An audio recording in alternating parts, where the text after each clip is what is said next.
অনেক অনেক শুভেচ্ছা এই ক্লাসে। সবাই কেমন আছো? আশা করি ভালো আছো। তো আজকের ক্লাসে আমরা শিখব বাংলা ব্যাকরণের পরিচ্ছেদ 6, 7, 8। আগের ক্লাসে আমরা পরিচ্ছেদ 1 থেকে 5 পর্যন্ত শেষ করেছিলাম। তো আজকের ক্লাসে 6 থেকে শুরু করব। তো পরিচ্ছেদ 6 এর নাম হলো স্বরধ্বনি। পরিচ্ছেদ 6 হলো স্বরধ্বনি। স্বরধ্বনি পড়তে গেলে দেখি কি পাওয়া যায়। উচ্চারণের সময়ে জিভের উচ্চতা অনুযায়ী, জিভের সম্মুখ পশ্চাৎ অবস্থান অনুযায়ী, ঠোঁটের উন্মুক্তি অনুযায়ী স্বরধ্বনিকে ভাগ করা হয়েছে। অর্থাৎ জিভের প্রথমে রয়েছে জিভের উচ্চতা।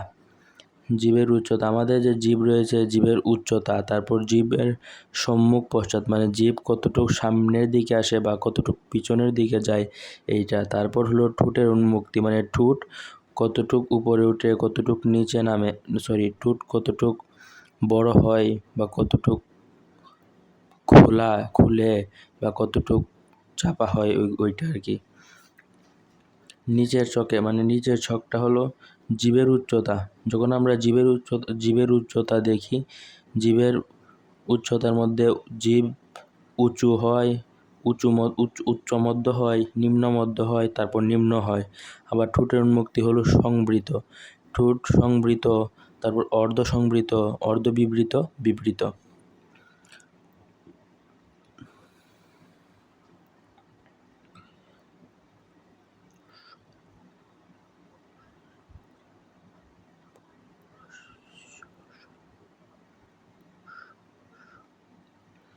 তারপর আমরা যখন রস্বই উচ্চারণ করব, এই রস্বই যখন উচ্চারণ করব তখন আমাদের জিভের উচ্চতা হবে উঁচু।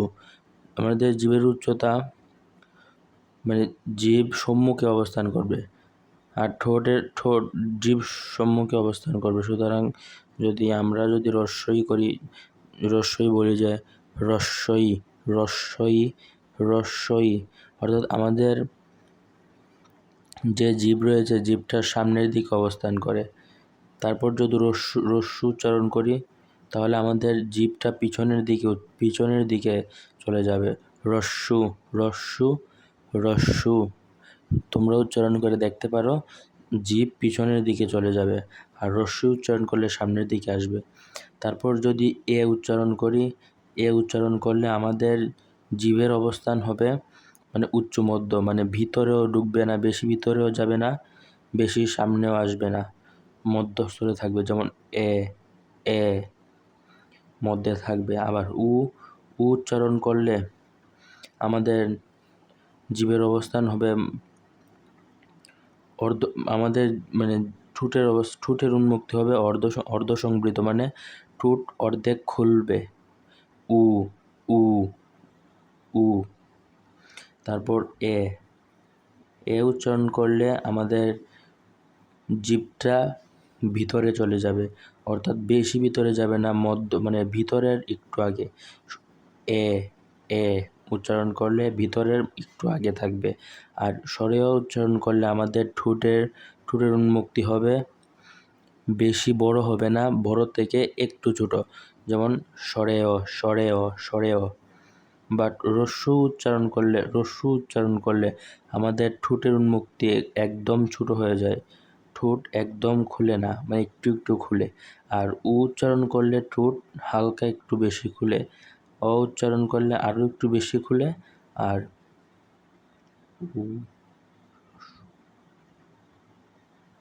আর স্বরেও উচ্চারণ করলে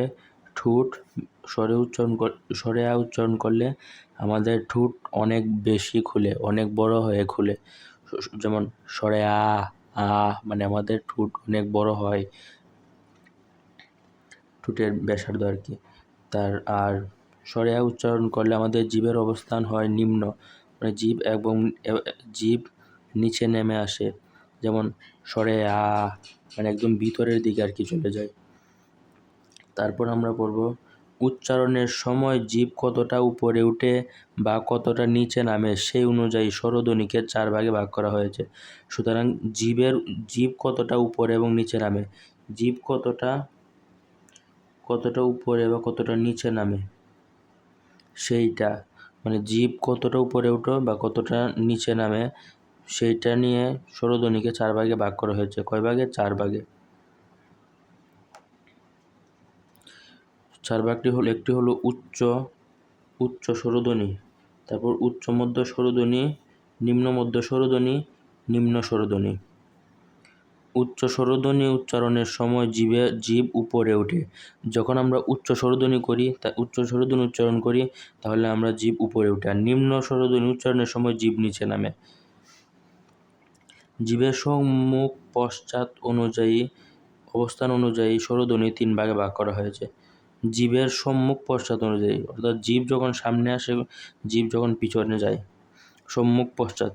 আর এটা হলো জিভ উপরে নিচে, জিভ কতটুকু উপরে উঠে কতটুকু নিচে নামে। উপরে নিচে অর্থাৎ উপরে আর নিচে, উপরে নিচে হলো 4 ভাগ, উপরে নিচে অনুযায়ী 4 ভাগ। আর সম্মুখ পশ্চাৎ মানে সামনের দিকে আর পিছনের দিকে, পিছনের দিকে হলো 3 ভাগ, সামনের দিকে পিছনের দিকে হলো 3 ভাগ। সামনের দিকে আর পিছনের দিকে, জিভের সামনের দিকে আর পিছনের দিকে সম্মুখ পশ্চাৎ অবস্থান অনুযায়ী 3 ভাগ, আর উপরের নিচ অনুযায়ী হলো 4 ভাগ। 4 ভাগের মধ্যে একটি হলো উচ্চ স্বরধ্বনি, উচ্চ মধ্য স্বরধ্বনি, নিম্ন মধ্য স্বরধ্বনি, নিম্ন স্বরধ্বনি। আর সম্মুখ পশ্চাৎ অনুযায়ী হলো 3 ভাগ। 3 ভাগের মধ্যে হলো সম্মুখ স্বরধ্বনি, মধ্য স্বরধ্বনি আর হলো পশ্চাৎ স্বরধ্বনি। উদাহরণে আমরা আস্তে আস্তে আসবো, আগে শুধু ভাগগুলা দেখি। সম্মুখ স্বরধ্বনি বেলায় জিভ সামনের দিকে উঁচু নিচু হয়, আর পশ্চাৎ স্বরধ্বনির বেলায় পিছনের দিকে উঁচু নিচু হয়। তারপর স্বরধ্বনি উচ্চারণের সময় ঠোঁট কতটুকু খোলা বা বন্ধ থাকে, কি পরিমাণ উন্মুক্ত হয় তার ভিত্তিতে স্বরধ্বনি 4 ভাগে বিভক্ত। মানে ঠোঁটের অবস্থান, ঠোঁট কতটুকু বড় হয়, কতটুকু ছোট হয়, এইগুলা। ঠোঁটের উন্মুক্তি, এগুলো হলো উন্মুক্তি। ঠোঁটের উন্মুক্তির উপর ভিত্তি করে স্বরধ্বনিকে 4 ভাগে ভাগ করা হয়েছে, যথা সংবৃত, অর্ধসংবৃত, অর্ধবিবৃত, বিবৃত। এইগুলো আমরা যে দেখছিলাম এগুলা।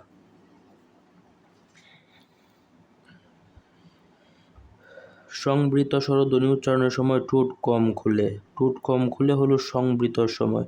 যেমন আমরা সংবৃতের সময় পড়েছিলাম রস্যু যখন বলি আমাদের ঠোঁটটা কম খুলে, বেশি খুলে না। যেমন রস্যু ঠোঁট একদম একটুখানি খুলে। আর যখন আমরা সরেয়া বলি, যখন সরেয়া মানে বিবৃত যখন বলি, যেমন সরেয়া, তার মানে আমাদের ঠোঁট বেশি খুলে মানেই বিবৃত, আর কম খুলে মানে সংবৃত। বোঝা গেছে সংবৃত আর বিবৃত মানে। তারপর অনুনাসিক স্বরধ্বনি মানে কি? অনুনাসিক, আর নাসিক মানে আমরা জানি নাক। তো দেখি, মৌলিক স্বরধ্বনিগুলো উচ্চারণের সময় বায়ু মুখ দিয়ে বেরিয়ে আসে। আমরা যখন কোনো শব্দ উচ্চারণ করি, কোনো ধ্বনি উচ্চারণ করি, তখন আমাদের মুখ থেকে বাতাস বেরিয়ে আসে। এই সময় কোমল তালু স্বাভাবিক অবস্থায় থাকে।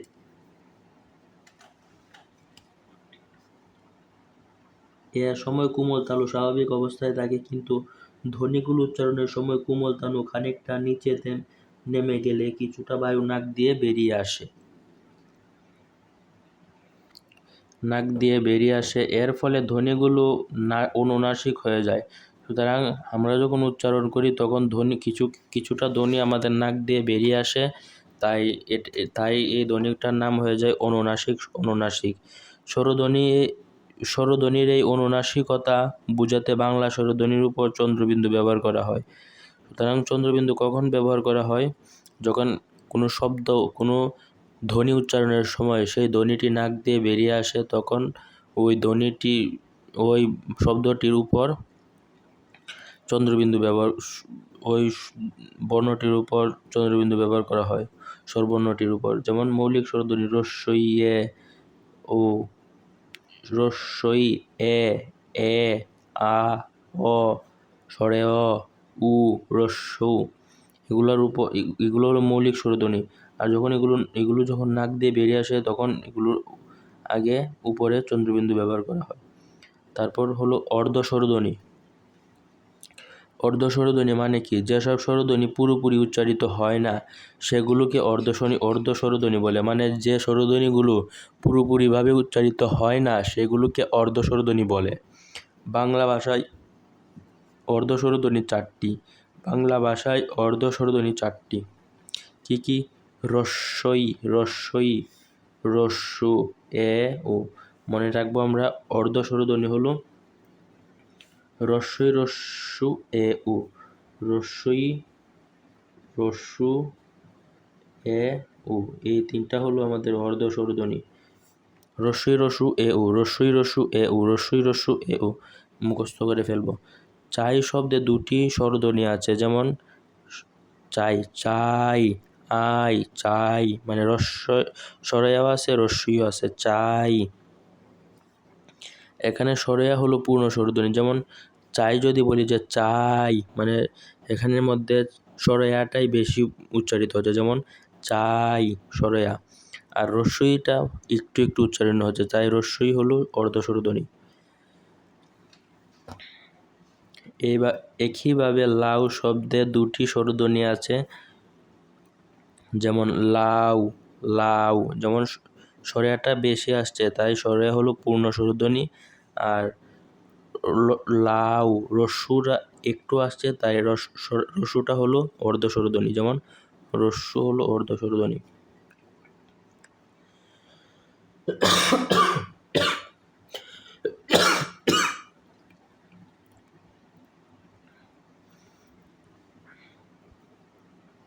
দ্বিস্বরধ্বনি। দ্বিস্বরধ্বনি হলো পূর্ণ স্বরধ্বনি ও অর্ধস্বরধ্বনি একত্রে উচ্চারিত হলে দ্বিস্বরধ্বনি।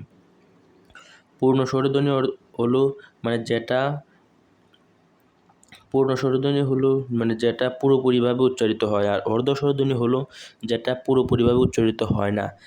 এর মধ্যে পুরোপুরিভাবে যেটা উচ্চারিত হয় অর্থাৎ পূর্ণ স্বরধ্বনি আর অর্ধস্বরধ্বনি একত্রিত হয়ে যা উচ্চারণ হয় তা হলো দ্বিস্বরধ্বনি। যেমন লাউ শব্দের স্বরয়া পূর্ণ স্বরধ্বনি আর রস্যু অর্ধস্বরধ্বনি, এটি মিলে আউ, মানে আউ। দ্বিস্বরধ্বনি হলো আউ তৈরি হয়। দ্বিস্বরধ্বনি কিছু উদাহরণ, যেমন আউ, আউ মানে কি? লাউ, লাউ, লাউ হলো আউ।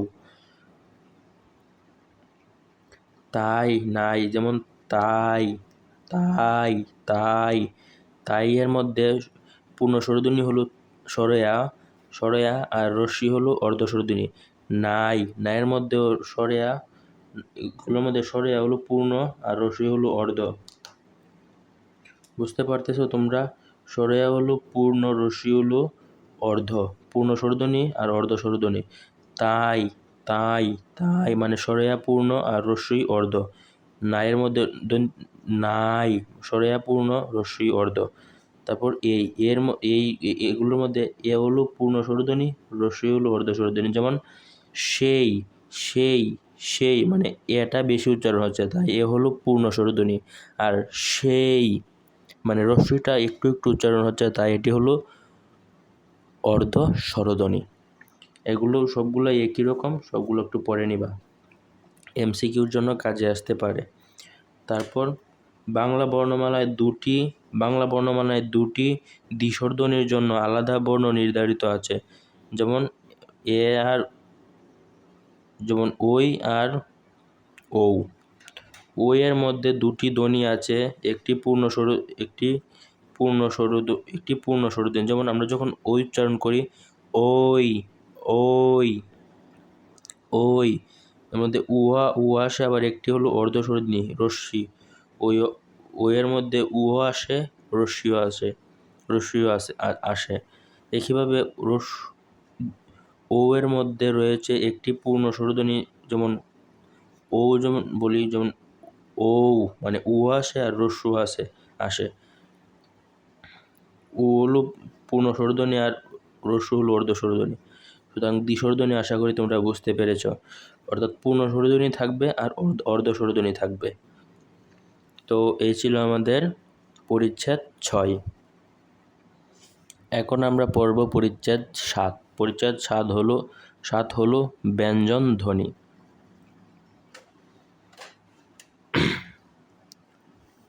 ব্যঞ্জন ধ্বনি অর্থাৎ উচ্চারণের স্থান ও প্রকৃতি এবং ধ্বনির কম্পন ও বায়ু প্রবাহ বিবেচনা করে অন্তত 4 ভাগে ভাগ করা হয়েছে। সুতরাং একটা হলো উচ্চারণ স্থান অনুযায়ী বিভাজন, উচ্চারণ স্থানের প্রকৃতি অনুযায়ী বিভাজন, ধ্বনির কম্পন অনুযায়ী, ধ্বনি সৃষ্টির বায়ু প্রবাহ অনুযায়ী। কি অনুযায়ী? একটা হলো উচ্চারণ স্থান অনুযায়ী, আরেকটা হলো উচ্চারণের প্রকৃতি অনুযায়ী, আরেকটা হলো ধ্বনির কম্পন, আর একটা হলো বায়ু প্রবাহ, ধ্বনি সৃষ্টির বায়ু প্রবাহ। তাহলে আমরা যদি দেখি, প্রথমটা দেখি, মানে উচ্চারণ স্থান অনুযায়ী বিভাজন। বাক প্রত্যঙ্গের মানে এগুলো তো একটু পরে নিবা। উচ্চারণ স্থান অনুযায়ী ব্যঞ্জন ধ্বনিকে কয়েকটি ভাগে ভাগ করা হয়েছে, যেমন উষ্ঠব্যঞ্জন, দন্তব্যঞ্জন, দন্তমূলীয় ব্যঞ্জন, মূর্ধন্য ব্যঞ্জন, তালব্য ব্যঞ্জন, কণ্ঠব্যঞ্জন, কণ্ঠনালীয় ব্যঞ্জন। কয়টা ভাগে? 7 ভাগে। যদি এমসিকিউতে আসে, যেমন উচ্চারণ স্থান অনুযায়ী ব্যঞ্জন ধ্বনিকে কয় ভাগে ভাগ করা হয়েছে, সুতরাং বলবা যে 7 ভাগে, 1 থেকে 7 ভাগে ভাগ করা হয়েছে। তো এখন আমরা এগুলো একটু করে দেখব।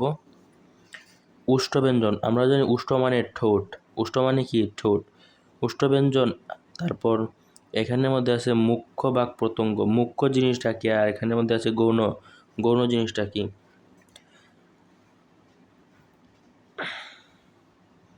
মুখ্য হলো মানে যেটা বেশি গুরুত্বপূর্ণ, আর গৌণ হলো মানে একটু কম গুরুত্বপূর্ণ। মুখ্য মানে সবচেয়ে বেশি গুরুত্বপূর্ণ, আর গৌণ মানে হালকা গুরুত্বপূর্ণ, হালকা। যেমন 100%-এর মধ্যে মুখ্য মানে হলো 80%, আর 20% হলো গৌণ। মুখ্য হলো 80%, সুতরাং মুখ্য হলো মানে বেশি গুরুত্বপূর্ণ। এবং উষ্ঠব্যঞ্জনের মধ্যে রয়েছে নিচের ঠোঁট, আর গৌণ ব্যঞ্জনের রয়েছে উপরের ঠোঁট। মানে বেশি উষ্ঠব্যঞ্জনের মধ্যে বেশি গুরুত্বপূর্ণ হলো আমাদের নিচের ঠোঁট। এখানের মধ্যে আমরা উষ্ঠব্যঞ্জন পড়ি। যেসব ব্যঞ্জন ধ্বনি উচ্চারণের সময় ঠোঁট দুটি কাছাকাছি এসে বায়ু প্রবাহে বাধা সৃষ্টি করে, সেগুলো উষ্ঠব্যঞ্জন। আমাদের সংজ্ঞা পরীক্ষাতে আসবে না, আমরা সংজ্ঞা পড়ব না। আমরা কি পড়ব? আমরা উদাহরণ পড়ব, কারণ বাংলা দ্বিতীয় পত্রে এমসিকিউই আসবে। আমরা যে পরিচ্ছেদগুলো পড়তেছি, পরিচ্ছেদগুলো থেকে আমাদের পরীক্ষায় আসবে এমসিকিউ, শুধুমাত্র এমসিকিউ আসবে। তো এমসিকিউর মধ্যে এগুলো আসলেও আসতে পারে, বাট কম আসে বেশি আমাদের উদাহরণগুলো। তো উদাহরণগুলো আমরা একটু ভালোভাবে জোর দিয়ে পড়ব। উষ্ঠব্যঞ্জনের উদাহরণ যেমন হলো এগুলা: প, ফ, ব, ম। যেমন পাকা, পা, কা। এর মধ্যে আমাদের নিচের ঠোঁট ব্যবহার করা লাগতেছে বেশি, যেমন পাকা।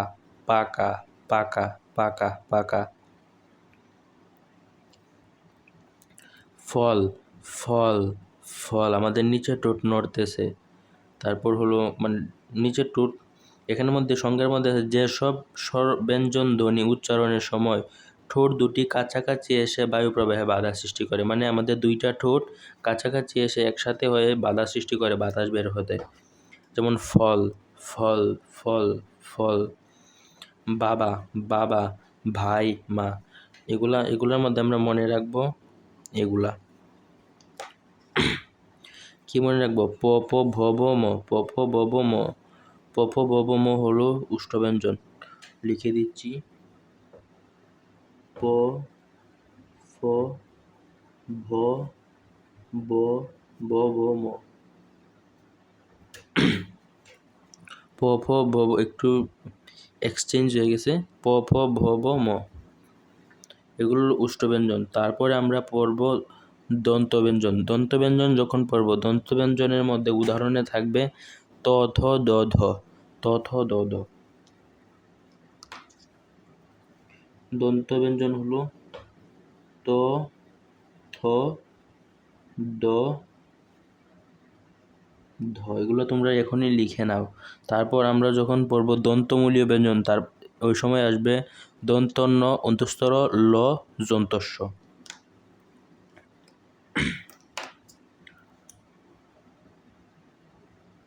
দন্তন্য অন্তঃস্থর ল যন্তস্ব ন র লস ন র লস ন র লস। তারপর আমরা যখন পড়ব মূর্ধন্য ব্যঞ্জন তখন আসবে ট ঠ ড ঢ ট ঠ ড ঢ ট ঠ ড ঢ। আরও দুইটা আসবে, যেমন এর মধ্যে অ্যাড হবে ডশূন্য র আর ডরবিন্য র। ডশূন্য র আর ডরবিন্য র, যাকে আমরা ঢরের ড বলি, অনেকেই বলি গ্রামের মানুষের ঢরের ড। তারপর যখন আমরা তালব্য ব্যঞ্জন পড়ব, তালব্য ব্যঞ্জনের সময় আসবে চ ছ বর্গের জ ঝ চ ছ বর্গের জ ঝ। আর এর সাথে আরেকটা অ্যাড হবে, এটা হলো তালিবস্য। কণ্ঠব্যঞ্জন কণ্ঠব্যঞ্জন পড়ার সময় আমরা উদাহরণে পাবো ক খ গ ঘ উম। ক খ গ ঘ উম। তারপর যখন পড়বো আমরা কণ্ঠ নালীয় ব্যঞ্জন, তখন আমরা পাবো শুধুমাত্র হ। তো এখন আমরা দেখি প ফ ব ব ম। প ফ ব ব ম হলো ওষ্ঠ্যব্যঞ্জন। ত থ দ দ দন্তব্যঞ্জন। ন র ল স দন্তমূলীয় ব্যঞ্জন। ট ঠ ড ঢ আর এটা হলো মূর্ধন্য ব্যঞ্জন। বাট এটার মধ্যে দুইটা অ্যাড হয়েছে ট ঠ ড ড, এইটা অ্যাড হয়েছে। চ ছ বর্গের জ জ তালিবস্য, এগুলো তালব্য ব্যঞ্জন। এর মধ্যে তালিবস্যটা অ্যাড হয়েছে। এগুলো একটু আলাদাভাবে মনে রাখবো। ক খ গ ঘ উম হলো এটা। তার মানে আমরা কি পাইলাম, নিচ থেকে উপরের দিকে যাবে। কণ্ঠ ব্যঞ্জন থেকে ক খ গ ঘ উম, চ ছ বর্গের জ জ, ট ঠ ড ড, ন র ল স, ত থ দ দ, প প ব ব ম, এরকম সিকোয়েন্স অনুযায়ী আর কি। হ্যাঁ, তারপর দন্ত ব্যঞ্জন। যেসব ব্যঞ্জন ধ্বনি উচ্চারণের সময় জিভের ডগা উপরের পাটির দাঁতে লেগে বায়ুচাপে বাধা সৃষ্টি করে সেগুলোকে দন্তব্যঞ্জন বলে। সুতরাং দাঁতের উপরের পাটির দাঁতের সাথে লেগে বায়ুচাপে বাধা দেয়, মানে আমাদের জিভটা কই লাগে, দাঁতের উপরের পাটির সাথে লেগে থাকে। তো দেখি কোনগুলা। থালা, থালা, থালা, থালা, অর্থাৎ আমাদের দাঁতের উপরের পাটির সাথে লাগে। থালা। দাদা যখন বলি যে দাদা, দাদা। তারপর যখন বলি ধান, ধান, ধান। তোমরাও বলে ট্রাই করে দেখতে পারো আমার সাথে সাথে, ঠিক হয়ে যাবে। তারপর দন্তমূলীয় মানে কি, যখন ব্যঞ্জন ধ্বনি উচ্চারণের সময় জিভের ডগার উপর দাঁতের পাটির সাথে গোড়ার সাথে লেগে থাকে। যখন আমাদের জিভের ডগা দাঁতের উপরের পাটির গোড়ার সাথে লাগে, মানে দাঁতের উপরের পাটির দাঁতের গোড়ার সাথে লাগে। যেমন নানা, না না, না না, আমাদের দাঁতের উপরের পাটির দাঁতের গোড়ার সাথে লাগতেছে। রাত, রাত, লাল, লাল, সালাম, সালাম। ট্রাই করো তোমরাও। তারপর মূর্ধন্য ব্যঞ্জন মানে কি, দন্তমূল এবং তালুর মাঝখানে। দন্তমূল মানে কি, তালুর মাঝখানে। দন্তমূল হলো দন্ত মানে দাঁত, আর মূল হলো দাঁতের মানে গোড়া। সুতরাং দন্তমূল ও তালু মানে দাঁতের গোড়া থেকে তালুর মাঝখানে যে উঁচু জায়গা রয়েছে ওইটার নাম আমরা কি জানি, মূর্ধা। পরে আসছিলাম না আগে, মূর্ধা মানে দাঁতের গোড়া থেকে তালু পর্যন্ত এর মাঝামাঝি অঞ্চলটা হলো মূর্ধা। সুতরাং মূর্ধন্য ব্যঞ্জন মানে ওই জায়গার মধ্যে যে সময় জিভ লাগে ওই সময় হলো ওইগুলো হলো মূর্ধন্য ব্যঞ্জন। যেমন টাকা, টাকা। ঠেলা গাড়ি, ডাকাত। ঢোল, গাড়ি, এগুলা মনে রাখবা। তালব্য ব্যঞ্জন মানে কি? যেসব ব্যঞ্জন ধ্বনি উচ্চারণের সময় জিভের ডগা খানিকটা প্রসারিত হয়ে শক্ত তালুর কাছে বায়ুপথে বাধা সৃষ্টি করে সেগুলো হলো তালব্য ব্যঞ্জন। যেমন চাচা, ছাগল, জাল, ঝড়, শশা ইত্যাদি। তারপর হলো আমাদের কণ্ঠব্যঞ্জন। কণ্ঠব্যঞ্জন কি? যেসব ব্যঞ্জন ধ্বনি উচ্চারণের সময় আমাদের কণ্ঠের মধ্যে লাগে, জিভের পিছনের অংশে উঁচু জায়গায় আলজিভার কাছাকাছি নরম তালুর কাছে বায়ুপ্রবাহ বাধা সৃষ্টি করে। যেমন কাকা, কাকা, কাকা, খালু, গাধা, ঘাস। কণ্ঠনালীয় ব্যঞ্জন কি? মানে হ উচ্চারণ। কণ্ঠনালীয় মানেই হ। এটা অনেক এমসিকিউর মধ্যে আসছে এবং আগেও এসেছে, এখনও আসে এই এমসিকিউটা। কণ্ঠনালীয় মানেই হ। তারপর আমরা পড়ব উচ্চারণের প্রকৃতি অনুযায়ী।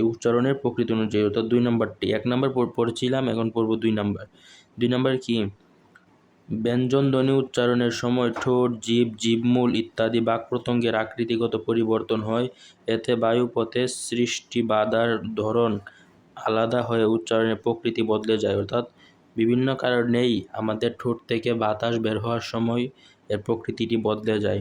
উচ্চারণের এই প্রকৃতি অনুযায়ী ব্যঞ্জন ধ্বনিকে কয়েকটি ভাগে ভাগ করা হয়েছে, যেমন স্পৃষ্ট ব্যঞ্জন, নাসিক্য ব্যঞ্জন, ঊষ্ম ব্যঞ্জন, পার্শ্বিক ব্যঞ্জন। স্পৃষ্ট ব্যঞ্জন যখন আমরা পড়ব তখন এতগুলো পড়া আমাদের দরকার নাই। আমরা পড়ব স্পৃষ্ট ব্যঞ্জনকে কয় ভাগে ভাগ করা হয়েছে? 5 ভাগে। ভাগগুলা কি? একটা হলো উষ্ঠব্যঞ্জন, দন্তস্পৃষ্ট, মূর্ধস্পৃষ্ট, তালুস্পৃষ্ট, কণ্ঠস্পৃষ্ট। কয়টি ভাগে? 5 ভাগে। সুতরাং এই 5টা ভাগ। উষ্ঠ মানে প ফ ব ব, আমরা তো আগেই পড়ছিলাম। উষ্ঠ মানে প ফ ব ব। দন্ত মানে দাঁতে লাগে কি? ত থ দ দ। মূর্ধায় লাগে কি? মূর্ধা মানে কি? আমরা বারবার বলতেছি, মূর্ধা মানে হলো আমাদের উপরের পাটির দাঁতের গোড়া থেকে তালু পর্যন্ত। আমাদের যে উপরের পাটির দাঁত আছে, ওই দাঁত থেকে আমাদের তালু, এই জায়গাটি হলো আমাদের, এতটুকু জায়গায় হলো আমাদের মূর্ধা। তারপর তালু মানে কি? আমাদের দাঁতের উপরে যে শক্ত তালুটা রয়েছে, ঠোঁট দিয়ে উপরের দিকে আমাদের জিভটারে উপরের দিকে তুলো, দেখবা শক্ত লাগে, ওইটাই হলো তালু। কণ্ঠ মানে কি? কণ্ঠ মানে তো চিনই, এটা হলো ট ঠ ড ঢ চ ছ ঝ ঝ। কণ্ঠ মানে ক খ গ ঘ। তারপর নাসিক্য ব্যঞ্জন আমরা পড়ব। এতগুলো পড়ার কোনো দরকার নাই। নাসিক্য ব্যঞ্জনের উদাহরণগুলো আমরা মনে রাখবো। ম, দন্তন্য, ম, এগুলা। তারপর ঊষ্ম ব্যঞ্জনের মধ্যে এগুলা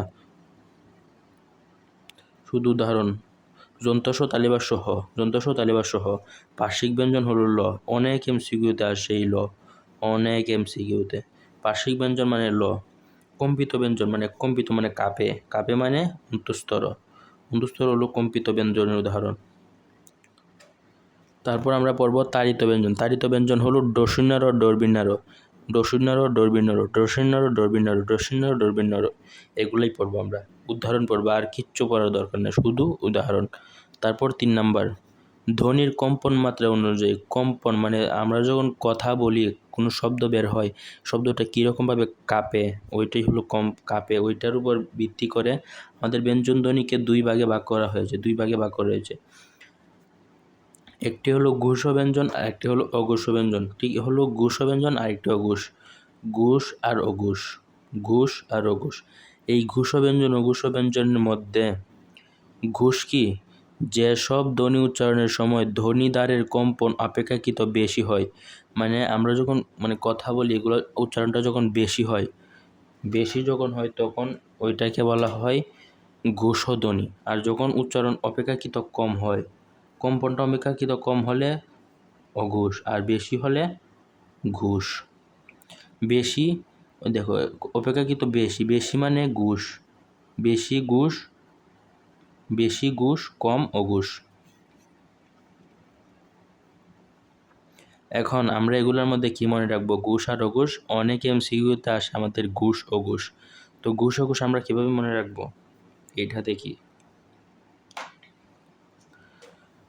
আমরা প্রথমে অঘুষে যাব, কারণ মানুষ প্রথমে ভালো মানুষ থাকে, সৎ মানুষ থাকে, তারপরেই আস্তে আস্তে মানুষ ঘুষ খাওয়া শুরু করে।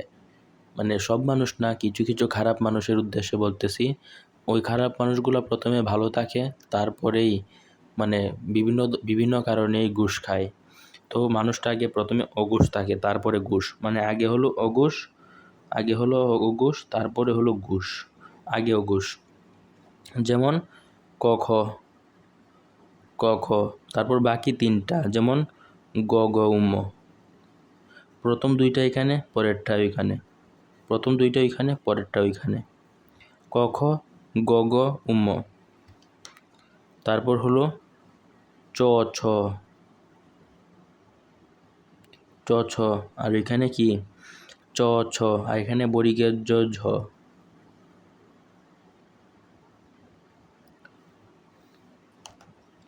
প্রথমে আমরা পাইছি ক ক, আর এখানে গ ঘ উম। তারপর পাইছি চ ছ, আর এখানে বর্গের জ ঝ।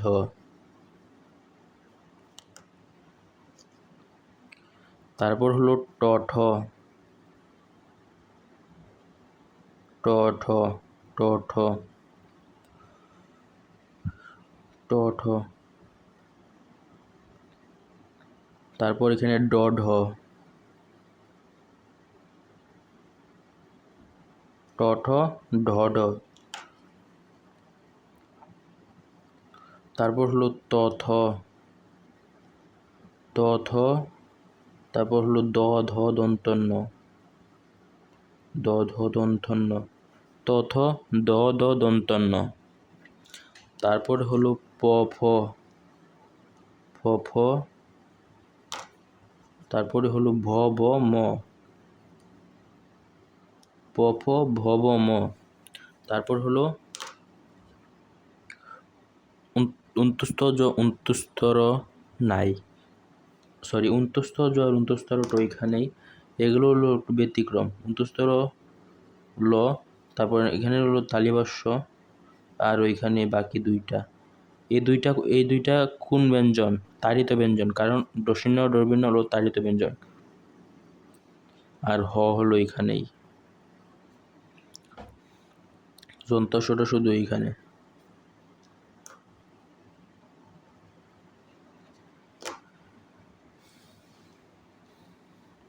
তো আমরা কিভাবে মনে রাখবো? প্রথমে ক খ ঘ গ উম, চ ছ বর্গের জ ঝ, ট ঠ ঢ ঢ, ট ঠ ঢ ঢ, ত থ দ দ দন্ত ন, ফ ফ ভ ব ম। আর এগুলো হলো মানে ব্যতিক্রম আর কি, মুখস্থ করে ফেলবে। এখানে ছিল অপেক্ষাকৃত বেশি, মানে কম্পনটা বেশি। আমরা যখন ব উচ্চারণ করবো, যেমন ভ ভ ভ, ম ম, উচ্চারণটা আমাদের বেশি বের হচ্ছে। বাট আমরা যদি এটা উচ্চারণ করি, যেমন প প, ফ ফ, উচ্চারণটা কম হয়, বাতাসের কম্পনটা একটু কম হচ্ছে। তো এগুলো আমাদের একটু কষ্ট করে মুখস্থ করে ফেলবো। আর ট্রিক্সটা তো বলেই দিলাম। তারপর হলো 4 নাম্বার, ধ্বনি সৃষ্টির বায়ু প্রবাহ অনুযায়ী, অর্থাৎ বায়ু প্রবাহ অনুযায়ী হলো 2 ভাগে ভাগ করা হয়েছে। যেমন অল্প প্রাণ, মহাপ্রাণ। অল্প প্রাণ মানে হলো আমরা কোনো একটা জিনিস উচ্চারণের সময় কম স্বরে বলবো, আর মহাপ্রাণ হলো বেশি স্বরে। যেমন এগুলো মুখস্থ করা লাগে না, সরি এগুলা ট্রিক্স লাগে না, এগুলা এমনিতেই পারা যায়। যেমন এটা উচ্চারণ করলে আমাদের বেশি লাগবে, যেমন ফ ফ। এটা উচ্চারণ করলে যেমন ভ ভ। এটা থ ধ ঠ ঢ, ঢর বিন্যাড়, ছ ঝ খ। যেমন বেশি উচ্চারণ, বেশি বেশি বেশি বায়ু বের হচ্ছে, বেশি কষ্ট হইতেছে আমরা, তাই মহাপ্রাণ মহাপ্রাণ। আর অল্প প্রাণ মানে আমরা একটু তাড়াতাড়ি বলে দিতে পারবো, কোনো কষ্ট হবে না। যেমন ফ, যেমন প, ভ, ত, দ, যন্ত স, ঢ, ঢ, যেমন এগুলো বলতে বলতে বলতে কম কম শক্তি প্রয়োগ হচ্ছে, তাই এগুলো হলো অল্প প্রাণ। আর এগুলা বেশি বেশি শব্দ বের হচ্ছে, তাই বেশি বেশি কষ্ট হইতেছে বের করতে সব বর্ণগুলো, তাই এগুলো হলো মহাপ্রাণ ব্যঞ্জন। আমরা পড়ব বর্ণের উচ্চারণ, অর্থাৎ পরিচ্ছেদ ৮। পরিচ্ছেদ ৮ পড়ব এখন। বাংলা ভাষায় ৩৭টি মূল ধ্বনি প্রকাশ করা হয়েছে। প্রকাশ করার জন্য ৫০টি মূল বর্ণ। এর মধ্যে অধিকাংশ বর্ণের উচ্চারণই ধ্বনির অনুরূপ। তো এগুলো একটু পড়ে নিবা। এখন আমরা পড়ব স্বরবর্ণ। স্বরবর্ণের মধ্যে আমরা কি পাবো? স্বরেও। এত কিছু আমরা মনে রাখবো না, আমরা শুধু মনে রাখবো শুধুমাত্র উদাহরণগুলো। এখানের মধ্যে যে উদাহরণগুলো এখানে দাগানো আছে, উদাহরণগুলোই আমরা পড়ব। যেমন স্বরেয় বর্ণের স্বাভাবিক উচ্চারণ অনেক, অনেক, অনেক। অনাথ, অনাথ। কথা, কথা স্বরেও আসতেছে। অনাথ, অনাথ ও আসতেছে। অনেক ও আসতেছে। স্বরেয় বর্ণের উচ্চারণ মানে স্বরেয় বর্ণের যে শব্দটা উচ্চারণ করব এর মধ্যে উচ্চারিত হবে, উচ্চারিত হবে। যেমন অতি, অতি, অতি, অতি মানে আসতেছে। অনু, অনু, অনু মানে আসতেছে। পক্ষ, পক্ষ, পক্ষ মানে আসতেছে। অর্ধ, অর্ধ আসে। মন, মন আসতেছে। তারপর সরেয়া, সরেয়ার বর্ণের স্বাভাবিক উচ্চারণ যখন আমরা স্বাভাবিকভাবে উচ্চারণ করি, যেমন আকাশ, আকাশ স্বরে আসতেছে। রাত, রাত রা আসতেছে, আসতেছে। তারপর আলো, আলো মানে স্বরে আসতেছে। আর আর মানে স্বাভাবিক উচ্চারণ ছাড়া আরেকটি হলো এ আসে। এ, এটা যেমন জ্ঞান, জ্ঞান, জ্ঞান মানে মানে আসতেছে এ, মানে এটি কি তা জ্ঞাপন, জ্ঞাপন মানে জ্ঞা মানে আসতেছে এ। রস্যই, রস্যু, রস্যই, রস্যই দীর্ঘই, রস্যই দীর্ঘই মানে রস্যই দীর্ঘই উচ্চারণের সময় কি আসে? দিন, দিন মানে রস্যই আসতেছে দিন। তারপর দিন, এটা হলো মানে রস্যই আর এটা হলো দীর্ঘই। বিনা, এটা হলো মানে রস্যই আর এটা হলো দীর্ঘই। এটা হলো দীর্ঘই। হীন, হীন। রস্যু দীর্ঘ মানে রস্যু মানে হলো উচিত, দীর্ঘ মানে উষা, ১৯, ঊনবিংশ। উচিত, উষা, ১৯, ঊনবিংশ মানে এগুলো একটু পরে নিব। রি, রি মানে ঋতু, ঋতু মানে অন্তস্তর শিকার আসতেছে উচ্চারণের সময়। রি মানে অন্তস্তর শিকারি আসতেছে। ঋণ মানে অন্তস্তর শিকারি আসতেছে। কৃষক মানে কৃষক, কৃষক মানে অন্তস্তর শিকার আসতেছে। দৃশ্য, দৃশ্য, দৃশ্য অন্তস্তর শিকার আসতেছে। তারপর হলো এ, এ বর্ণের উচ্চারণের সময় দুইটা আসে, একটা হলো এ আর একটা হলো এ, একটা হলো এ আর একটা হলো এ। যেমন একটি, একটি মানে এ আসতেছে। দেশ, দেশ মানে এ আসতেছে এ। এলো মানে এলো, এ আসতেছে। আর এ আসে কখন? এ কখন আসে? এ আসে কখন? যেমন আমরা বলি একটা, একটা, একটা মানে এ আসে। বেলা, বেলা, বেলা মানে এ আসতেছে এ। খেলা, খেলা মানে এ আসতেছে এ, মানে ওই এ আসতেছে এ কিন্তু না, এ আসছে। তারপর ওই, ওই বর্ণের উচ্চারণের সময় আসে ওই। যেমন ঐকিক, ঐকিক মানে ওই আসতেছে। তৈল, তৈল, তৈল মানে ওই আসতেছে। উ বর্ণের যখন করি তখন আর উ আসে। উল, বুধ মানে উ আসে। ও, ও এর সময় ও আসে। ঔষধ, ঔষধ, মৌমাছি মানে ও আসতেছে। তারপর ব্যঞ্জন বর্ণের মধ্যে এগুলো একটু একটু পড়বো, বাট বটা একটু বেশি পড়বো, কারণ ব থেকে বেশি এমসিকিউ আসে। যেমন বইয়ের মধ্যে বই উচ্চারণ আসে, যেমন ত্বক, তয় বক, তয় বক ত্বক। আমরা যখন তক বানাম করি তখন ব নিচে ব, আর শ্বশুরের মধ্যে ব আছে, স্বাধীনের মধ্যে ব আছে, অশ্বর মধ্যে ব আছে, বিশ্বাসের মধ্যে ব আছে, পক্ষত ব আছে। বটা একটু বেশি বেশি জোর দিয়ে পড়বো, আর এগুলো একটু একটু পড়লে চলবে। তারপর এগুলো একটু একটু পড়বো, এগুলো একটু একটু পড়বো, আর এগুলো একটু একটু পড়ে ফেলবো। শৃঙ্গল শব্দ এগুলো একটু একটু পড়লেই চলবে, অতটাও গুরুত্বপূর্ণ না। বাট ব এই বটা একটু বেশি জোর দিয়ে পড়বো, কারণ এর মধ্যে গিয়ে অনেক এমসিকিউ আসে।